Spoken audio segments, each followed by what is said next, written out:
Already 4:10 বেজে গেছে, বেরোনোর কথা ছিল 3:30। তাহলে কোথাও বেরোতে গেলে একটু দেরি হয়েই যাবে।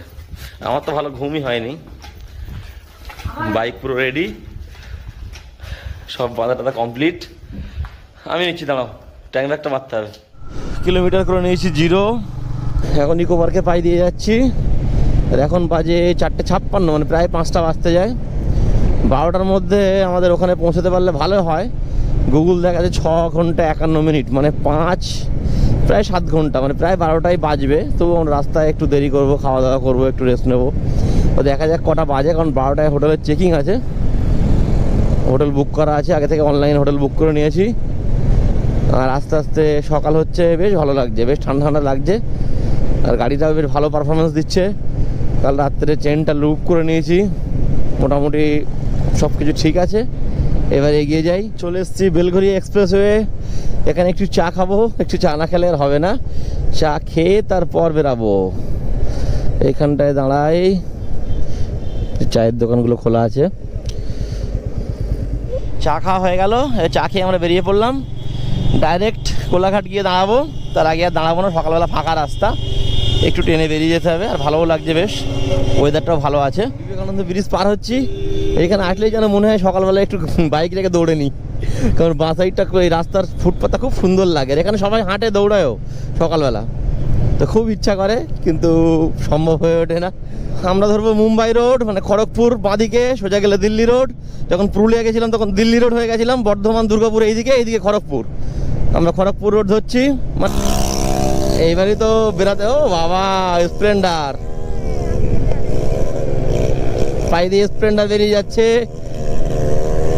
কিন্তু আওয়াজ শুনে মনে হচ্ছে হায়াবুসা যাচ্ছে কিংবা নিনজা যাচ্ছে। গরমে রাইডিং করা সত্যিই খুব কষ্ট। চলে এলাম প্রথম টোল গেট, যদিও বাইকের টোল লাগে না, বাইক নিয়ে সাইড দিয়ে যাওয়ার জন্য লেন আছে আলাদা।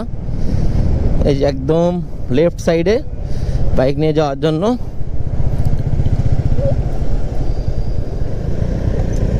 চলে এসেছি কোলাঘাট। তো কোলাঘাটের এখানে আমরা দাঁড়ালাম না, এখন বাজে 6:20। এইদিকে চলে গেছে দীঘা, আমরা চলে যাচ্ছি খড়গপুরের দিকে, এইদিকে হলদিয়া আর দীঘা। কোলাঘাটে দাঁড়ানো, এখনও খিদে পাইনি। আর এখন তেমন হোটেলও খুব একটা খুলিনি, আছে কিন্তু এখন খেতে ইচ্ছা করছে না, একটু পরেই খাবো। তো দেখি আরেকটু এগিয়ে যাই, মোটামুটি 7টা সাড়ে 7টার দিকে আমরা খেতে যাইছি। তো একেবারে দাঁড়াবো। তো দেখা যাক, ওয়েদারটা ভালো আছে বলে চাইছি যে যতটা সম্ভব আমরা এগিয়ে যেতে। Good morning guys, welcome back to our another blog. এখন আমরা দাঁড়িয়ে আছি খড়গপুরে, আর আমরা অটোমেটিক চলে এসেছি 152 কিলোমিটার রাস্তা। এখন আমাদের যেতে হবে 220 কিলোমিটার রাস্তা। তো কোথায় যাচ্ছি সেটা নিশ্চয়ই তোমরা বুঝে গেছো, টাইটেল দেখে বুঝে গেছো। হ্যাঁ, আমরা উড়িষ্যার কিয়নঝড় যাচ্ছি আজকে। তো অনেক কষ্ট করে একটা হোটেল পেলাম, সেখানে একটু ব্রেকফাস্ট করে নিয়েছি, কারণ কিছু করার নেই। প্রায় 8টা বেজে গেছে, 7:54 বাজে এখন, তো ব্রেকফাস্ট করতেই হবে। তো এখন বেরিয়ে যাবো ডাইরেক্ট, ওখানে আমাদের হোটেল বুক করা আছে, তো সেখানে গিয়ে উঠবো। তো চলো দেখা যাক কতক্ষণ লাগে আর 220 কিলোমিটার যেতে। 152 কিলোমিটার বেশিক্ষণ লাগেনি, কারণ রাস্তা পুরো ফাঁকা আর খুব সুন্দর রাস্তা, একদমই বেশিক্ষণ লাগেনি, খুব সুন্দর এসেছি। এবার বাকি রাস্তাটা যাওয়ার পালা। আর 220 কিলোমিটারের জার্নি, কিন্তু 152 কিলোমিটার এসেছি, আমাদের মনেই হয়নি এত সুন্দর রাস্তা। মানে অন্যান্য রাস্তা হলে, যেমন মৌসুমী আইসল্যান্ডে গেছিলাম 164 কিলোমিটার রাস্তা, তা পুরো 5-6 ঘন্টা লেগে গেছিলো, আর কত মানে জার্নি মনে হচ্ছিল, কিন্তু এটা কোনো মনেই হয়নি। দেখি আর 220 কিলোমিটার কেমন হয়। তবে কিয়নঝড়টা একদম সোজা, মানে কোনো ছোট রাস্তা দিয়ে যেতে হবে না, পুরো মেন রোড দিয়ে, হাইওয়ে দিয়েই। তো চলো, কি দারুণ রাস্তা, একবার দেখো, পুরো মানে কিচ্ছু নেই, গাড়ি ফাড়ি কিচ্ছু নেই, একদম ক্লিন রোড।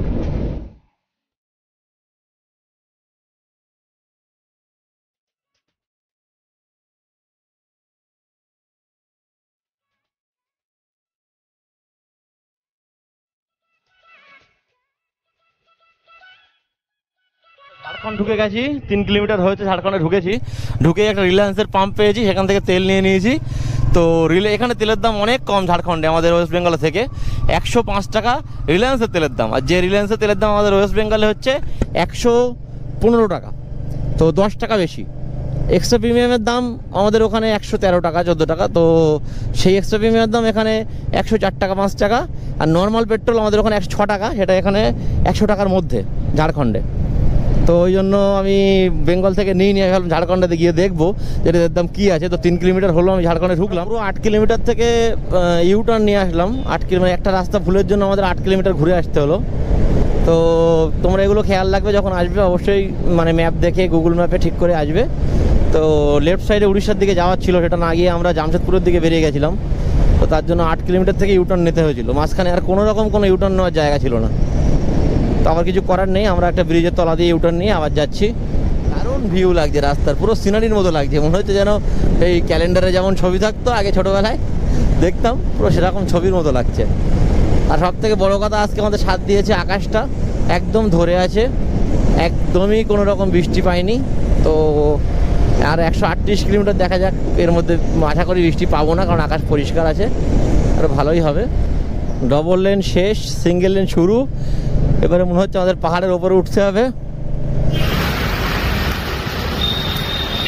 এই যে দুয়াশিনী মন্দির, তোমরা চাইলে এখানেও দাঁড়াতে পারো একটু। তো আমরা আর বেশিক্ষণ এখানে দাঁড়াচ্ছি না। তো এখানে দেখার মতো একটা আছে যে এখানে অনেক ছোট ছোট হনুমান আছে, এগুলো বেশ দেখতে ভালো লাগছে। সবাই বিস্কুট টিস্কুট দিচ্ছে।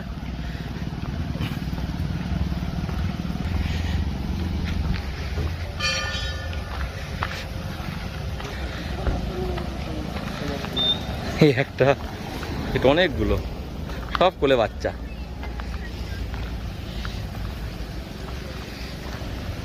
বাহ, এরা ছুটে গায়ের দিকে আসে, বেশ ভালো। কিন্তু কিছু খাবার দিতে হবে, তাহলে দেখি কিছু দেওয়া যায় কি এদের। দুর্দান্ত লাগছে এই সাইডটা, বলো। মানে পাহাড়ের ওপরে কিছু কিছু জায়গায় রৌদ্র পড়েছে, কিছু কিছু জায়গায় রৌদ্র পড়েনি, একটা অন্যরকম দেখতে লাগছে। উঁচু নিচু এরকম সব পাহাড়, ও সত্যি কি অসাধারণ ভিউ। এই যে চলে এসেছি হোটেল প্রিন্স। হোটেলটা বেশ বড় দেখি। হ্যাঁ,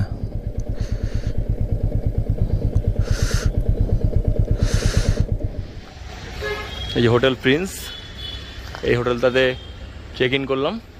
এবার রুমগুলো কেমন সেটা একটু দেখি, বাইকটা ভিতরে ঢুকে দিই আগে। এই হচ্ছে রুম। তো 1000 টাকার মধ্যে মোটামুটি খারাপ না, কিন্তু আর একটু বড় হলে ভালো হতো রুমটা, এই আর কি। তো এই হচ্ছে রুমের কন্ডিশন। আর এখন তো প্রায় 2টো বেজে গেছে, এবার আমরা লাঞ্চ করব। তো লাঞ্চ করার পরে ছানা ঘাগরা, বড়া ঘাগরা এগুলো তো যাবো, তো সেগুলো দেখতে থাকবো। এখন বাজে 4টে, আর আমরা বেরিয়ে পড়েছি ছানা ঘাগরা ওয়াটারফলস দেখতে। দুপুরে একটু লাঞ্চ করে একটু রেস্ট নিচ্ছিলাম, 1 ঘন্টার মতো রেস্ট নিয়ে তারপরে এখন বেরালাম। তো এখান থেকে 11 কিলোমিটার রাস্তা ছানা ঘাগরা ওয়াটারফলস। ওদিকে রাস্তাটা খুবই খারাপ ছিল, আর এই যে পাহাড়ও দেখা যাচ্ছে, মোটামুটি পাহাড়ের কাছে চলে এসেছি। ও, পাহাড়ের ওপরে উঠতে হবে। এবারে আমাদের এই রাস্তাটা পুরো পাহাড়ের ওপরেই উঠেছে, অসাধারণ লাগছে। এখান থেকে উপরে উঠতে হবে, সব নেট দিয়ে সাইডে করে রেখেছে যাতে মানে ল্যান্ডস্লাইড না হয়, তাই তো, যাতে পাথর না পড়ে সেই জন্য। তাও পাথর পড়ে, একটা বড় পাথর পড়েছে মনে হয়, তাও পাথর পড়ে। এই পাথরটা মনে হয় রিসেন্টলি পড়েছে, দেখো এই জাল ছিঁড়ে। এই যে চলে এলাম ছানা ঘাগরা ওয়াটারফলস।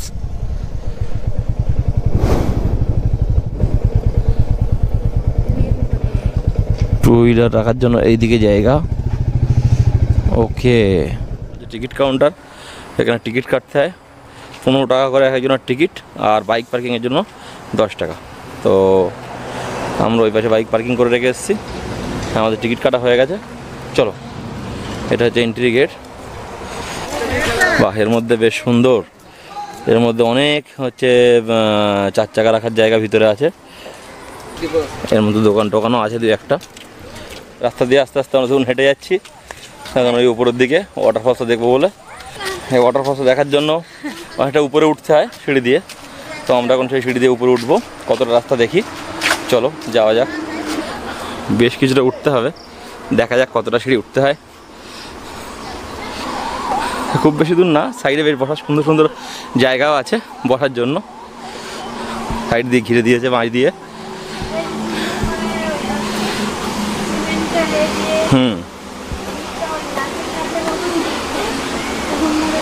ও ওয়াটারফল দেখতেও নিচে নামতে হবে।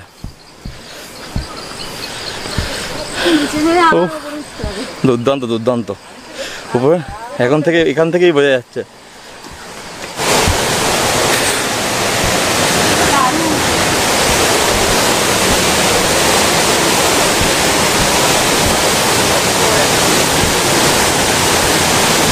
না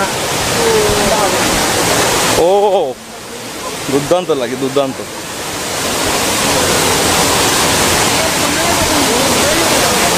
বাবা জলের প্রেশার কি! আচ্ছা ওই সাইডটাতেও যাওয়া যায়, ওই সাইডটাতে, ওই সাইডে পরে যাচ্ছি। ও সত্যি মনটা শান্তি হয়ে গেল দেখে। হ্যাঁ দুর্দান্ত দুর্দান্ত, এক্সেলেন্ট, সত্যি এক্সেলেন্ট।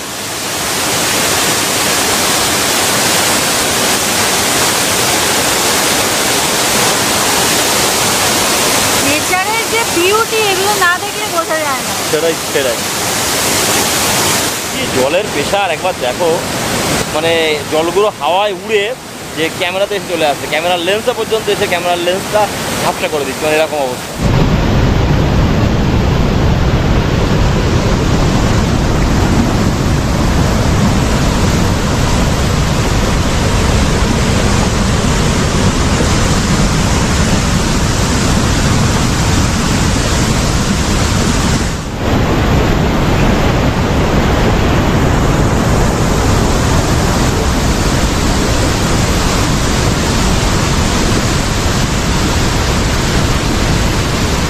তো এখানে অনেকক্ষণ ছিলাম, এবারে চলে যাচ্ছি উপরের দিকে। এখান থেকে যেতেই ইচ্ছা করছিল না দুজনে, সত্যি খুব খুব সুন্দর লাগলো। মানে প্রায় 1 ঘন্টা আমরা এখানে সময় কাটালাম, প্রায় 1 ঘন্টা হয়ে গেল।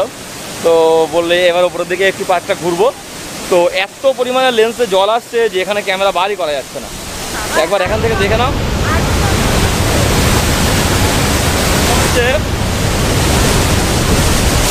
মানে যত সন্ধ্যা হচ্ছে তত যেন জলের তেজ বেড়ে যাচ্ছে এরকম মনে হচ্ছে। এখান থেকে যাওয়াও যাচ্ছে না, পুরো বৃষ্টির মতো, পুরো জল উড়ে ধোঁয়ার মতো গায়ে লাগছে। এত সুন্দর লাগছে এই জায়গাটা, সত্যি অসাধারণ জায়গা, অসাধারণ। একবার হলো উড়িষ্যা কিয়ঞ্জন আসলে এই জায়গাটা অবশ্যই সবাই এসো। এবারে চলো চা খাবে তো? এই গুড মর্নিং গাইস, আমরা এখন বেরিয়ে পড়েছি বড়াঘাগরা ওয়াটারফল দেখতে। কালকে বড়াঘাগরা ওয়াটারফলসে যেতে পারিনি, সন্ধে হয়ে গিয়েছিল। তো সেই জন্য এখন সকাল সকাল বেরিয়ে পড়েছি। এখন বাজে 8টা, মানে 7:54, প্রায় 8টা বাজে। তো এখন আমরা বড়াঘাগরা ওয়াটারফলসের দিকে যাচ্ছি। বেরিয়ে একটু চা খাবো, চা খেয়ে তারপরে বেরিয়ে যাব। তো চলো দেখা যাক বড়ঘাগরা ওয়াটারফলসটা কেমন। এখান থেকে 11 কিলোমিটার মতো রাস্তা, 11-12 কিলোমিটার মতো রাস্তা বড়ঘাগরা ওয়াটারফলস। সেই পাহাড়ের উপরে উঠতে হবে, যেটা আমরা কালকে গেছিলাম। ওই সানাঘাগরা ওয়াটারফলসের ক্রস করে আর একটু যেতে হবে, আর 4 কিলোমিটার মতো। আগে দিয়েও যাওয়া যায়, কিন্তু আমরা এটা দিয়ে যাব, কারণ এটা দিয়ে শর্টে হবে। ওই পেট্রোল পাম্পটার আগে দিয়ে এই রাস্তাটা ঢুকে গেছে।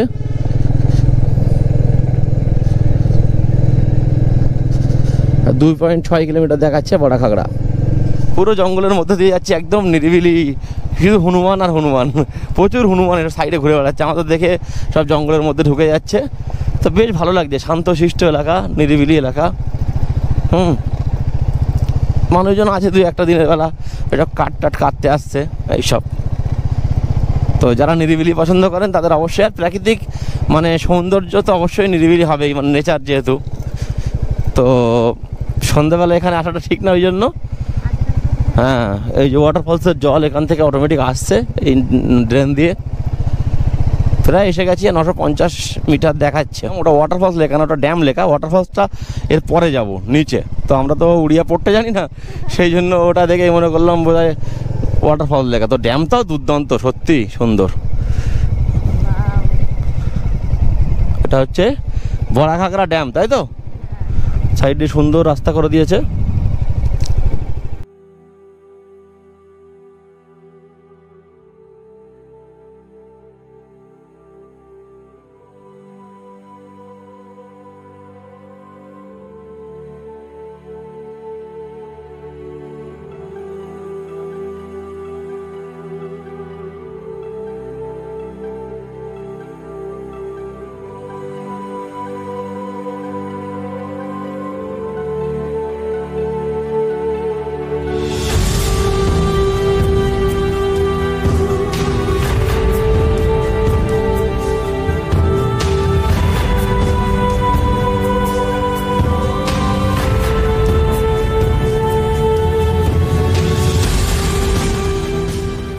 সত্যি সুন্দর একটা অপরূপ জায়গা, মানে অপরূপ সুন্দর একটা জায়গা। নিচে নেমেছিলাম, জ্যামের জলগুলো যখন ধাপে ধাপে নামছে সেটা দেখতে আরও সুন্দর লাগছে। নিচে নামতে একটু কষ্ট হয়েছিল বেশ, তো তা হলো, তার সৌন্দর্য মুগ্ধ হয়ে গেছে। নিচে নামলে আমার মতন নামবে দৌড়ে দৌড়ে। এবার তারপর এখান থেকে আমরা যাব হচ্ছে বড়াঘাগরা ওয়াটারফলসে। তো চলো ওয়াটারফলসের দিকে যাই।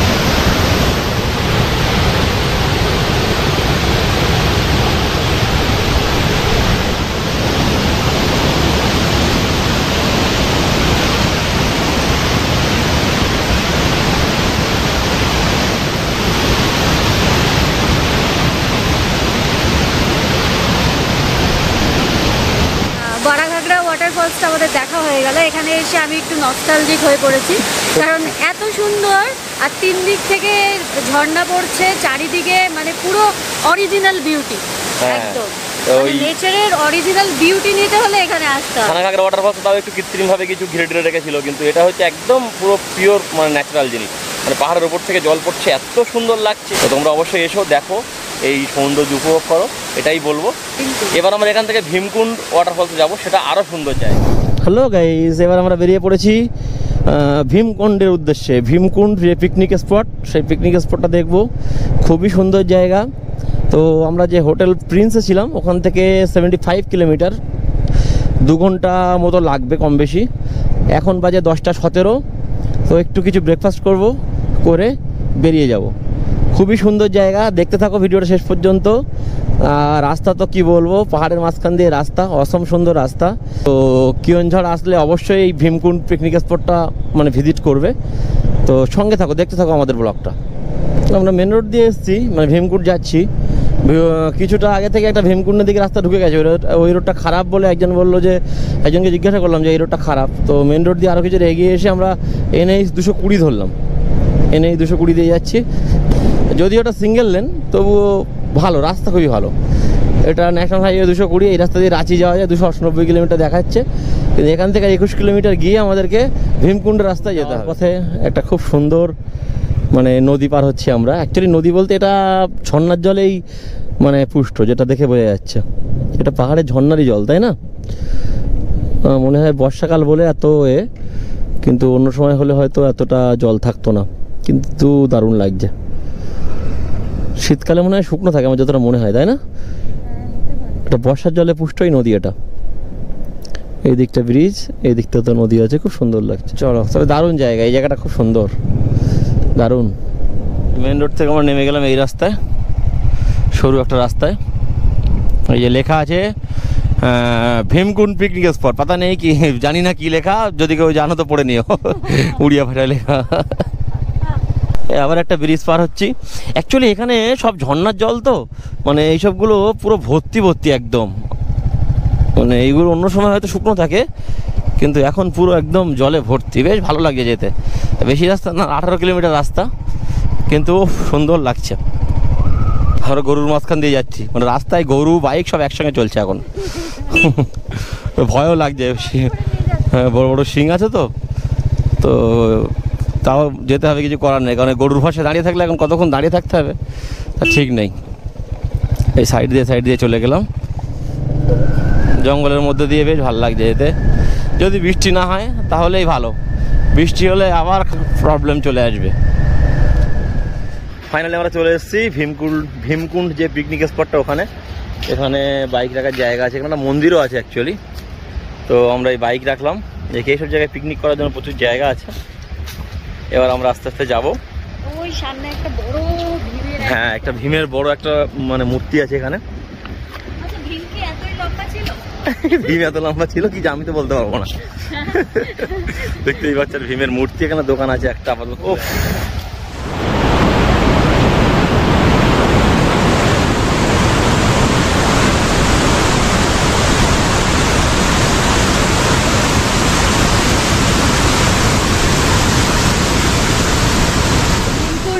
ওয়াটার ফলসের একটা সাইড ঘুরলাম আমরা, কি বলবো আর, মানে জলের যে এত স্রোত হতে পারে এটা না দেখলে অসাধারণ অসাধারণ। এটা হেঁটে যেতে হবে। তো পিকনিকের জায়গা সুন্দর সুন্দর সব, মানে হ্যাঁ এখানে সব প্লেট পড়েও আছে, মানে পিকনিক করে এখানে। এই যে কিছুটা হেঁটে আসার পরে ও এখান থেকে অ্যাকচুয়ালি ভিউ পয়েন্ট, দেখি এখান থেকে ভিউটা কেমন।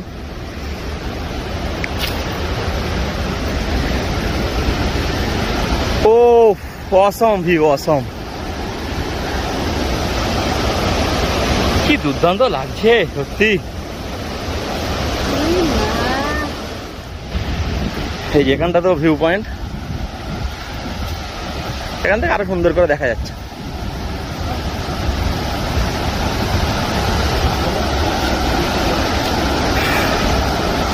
ও কি দারুণ দারুণ দারুণ। আমি তো বলবো যে কিয়নঝাড় আসতে গেলে অবশ্যই বর্ষার সময় এসো, কারণ বর্ষার সময়ের যা সৌন্দর্য আর এত জলের ফোর্স আমি কখনো কোনো ঝর্ণায় দেখিনি। তো অবশ্যই বর্ষার সময় আসা দরকার। এখান থেকে যেতেই ইচ্ছা করছে না। আমরা আবার একটা ওয়াচ টাওয়ারের সামনে দাঁড়িয়ে আছি, তো এখানে ওখানে ঘুরে বেড়াচ্ছি। ভীমকুণ্ডটা পুরোটাই চারিদিকে ওয়াচ টাওয়ার দিয়ে কভার করা আছে। একটা কিয়নঝাড় সাইডে ওই সাইডে একটা ওয়াচ টাওয়ার আছে, তো এখানে একটা আছে, তো আসলে ওই সাইড দিয়ে দিয়ে দিয়ে পুরোটা কভার, ম্যাক্সিমামটা অনেকটাই কভার করা যায়।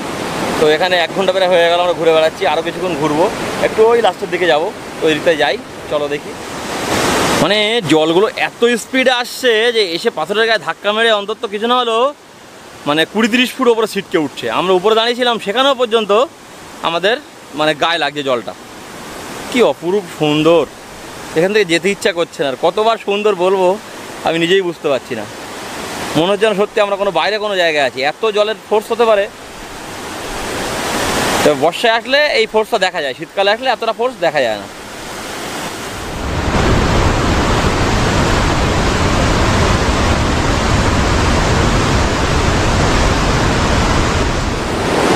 তো ভীমকুণ্ডের যে অ্যাকচুয়ালি কী বলে এটাকে, ওয়াটারফলস বলবো কি বলবো জানি না। তো যাই হোক, ওয়াটারফলস তো তোমরা দেখলে কত সুন্দরের মানে এই দৃশ্যটা। এখানে ঘুরেও বেড়ালাম, প্রায় 1-1.5 ঘন্টা হয়ে গেল। এখান থেকে ভীমকুণ্ড জলপ্রপাত, সেটাই ওয়াটারফলস হবে না এটা অ্যাকচুয়ালি। হ্যাঁ, এটা ভীমকুণ্ড জলপ্রপাত আর কি। এটা মোটামুটি আমাদের এটা ঘোরা শেষ, আমাদের এটা ঘোরা হয়ে গেল। এবার আমরা এখান থেকে যাব হচ্ছে গুন্ডিচাঘাই ওয়াটারফলস, 45 কিলোমিটার, তাই তো? একদম। হ্যালো গাইস, আমরা এবার যাচ্ছি গুন্ডিচুঘাই ওয়াটারফলস। গুন্ডিচাঘাই অ্যাকচুয়ালি, না চুঘাই জানি না কি, যাই হোক, তো ওখানে যাচ্ছি। ভীমকুণ্ড জলপ্রপাতটা দেখলাম, সত্যি অসাধারণ জায়গা, অসাধারণ, মানে ভাষায় প্রকাশ করা সম্ভব না। তো বেশ কিছুক্ষণ সময় কাটালাম ওখানে। 3:15 বাজে, আর 45 কিলোমিটার রাস্তা, 1 ঘন্টা মতো সময় লাগবে। 4:15 নাগাদ ওখানে পৌঁছবো, ব্যাস। আর ওখান থেকে আমরা হোটেলে ব্যাক করবো। এনে 220 প্রায় শেষ। ডান দিকে গেলে কিয়নঝড়, আর সোজা গিয়ে এইদিকে গেলে 164 কটক। আমরা যেখানে যাব সেটা হচ্ছে আর 26 কিলোমিটার। NH 20-তে উঠে বাঁদিকে যেতে হবে। গুন্ডিচুঘাই ওয়াটারফলস, এই যে গুন্ডিচুঘাই ওয়াটারফলস, এখানে বোর্ড আছে, এখানে সব গাড়ি রাখার জায়গা। আমরা একদম চলে এসেছি বাইক নিয়ে। এই যে এই বাইক রাখলাম, বাইক রেখে এইদিকেও অনেক মানে টুরিস্ট গাড়ি ফাড়ি রাখার জায়গা আছে এসবগুলো। এখানে একটা ওয়াচ টাওয়ার আছে, হ্যাঁ ওয়াচ টাওয়ারে ওঠা যায়, উঠবো। তো দেখি এই জায়গাটাকে কেমন।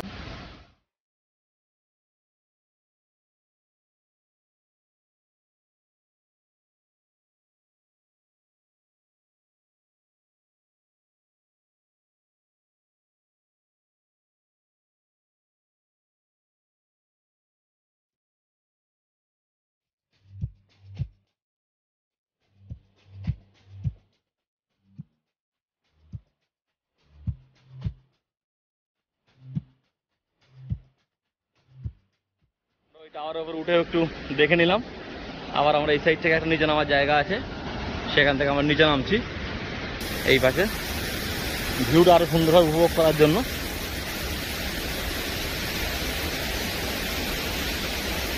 ভালো জায়গা, নিঃসন্দেহে ভালো জায়গা, অবশ্যই মানে অফবিটগুলো জায়গার মধ্যে রেকমেন্ডেড একটা জায়গা। এই যে এই সিঁড়ি দিয়ে নিচে নামতে হবে, এতটা সিঁড়ি। নিচে নামলে আবার সেই ভিজে যাওয়ার অবস্থা।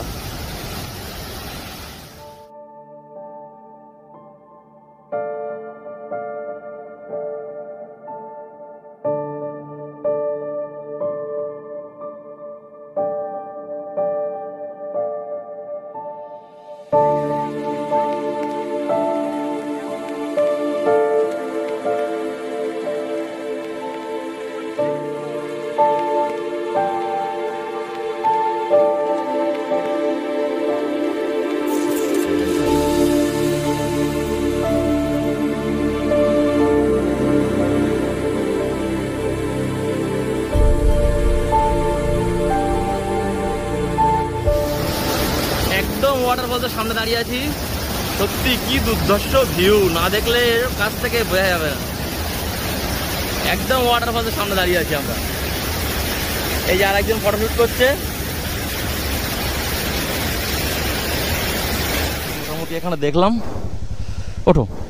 এবার ওই সাইড থেকে একটু যাওয়া যায় ওইদিকে, আর এইদিকে একটু যাওয়া যায় ব্রিজটা পার হয়ে। এই দু জায়গায় একটু যাবো।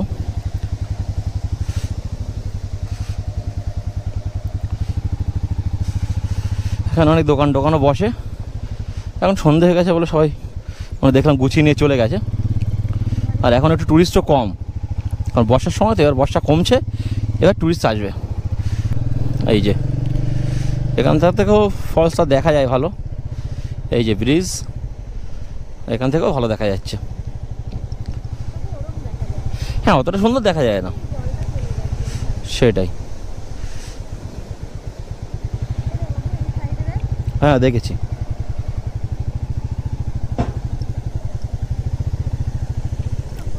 এখানে একটু দাঁড়াই, দেখি এখান থেকে ভিউটা কেমন। এটা হচ্ছে উপর থেকে ভিউ। এখান থেকেও বেশ ভালো লাগছে ওয়াটারফলসটা, নিচে থেকে বেশি সুন্দর লাগছিল। এটা হচ্ছে উপরের ভিউ।